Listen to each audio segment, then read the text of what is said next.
Mana untuk korang yang nak selalu tukar, nak buat sendiri dekat rumah kan, nak cabut, nak flush radiator, flush coolant apa semua kan. Waktu pasang hose radiator kalau untuk motor Y50 ni, sini aku ajar korang. Ini yang ramai orang silap termasuk budak-budak baru kalau masuk kan. Klip ni, hose ni korang tak boleh masuk tampau bawah sampai rapat sampai habis macam ni. Dia sebenarnya dia akan ada satu marking kat atas ni. Kita buka. Dekat belakang thermostat kau ni, okey, ada satu marking biji ni. Betul nampak tak? Yang biji ni, dia sebenarnya dia akan masukkan kau punya hose paras ni sahaja. And then baru ikat klip korang. Kebanyakan kadang orang buat dia masuk sampai habis, lepas tu diikat klip. So kalau luck korang tak baik, korang ikat klip ni akan bertindih ikat sekali dengan bahagian yang marking tadi tu. Akan buat apa? Korang punya klip ni tak kena ikat rapat dengan kau punya ni hose radiator ni, so dia akan buat bocor leaking macam motor ni. Habis penuh dengan leaking.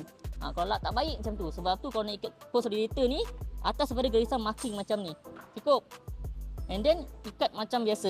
Dia ni senang je kan. Tapi kalau kau pening kepala, kau datang Dana Garage, kita buatkan servis. Biasanya kita tukar coolant untuk major servis 10k, 20k, dia servis 10k lah. Kita akan flush coolant, tukarkan coolant-coolant baru korang semua lah kan. So datang je Dana Garage, tak pun mana-mana cawangan untuk buat major servis. Alang-alang sekarang pun kita tengah ada promo ni untuk kempen raya tak kosong kita.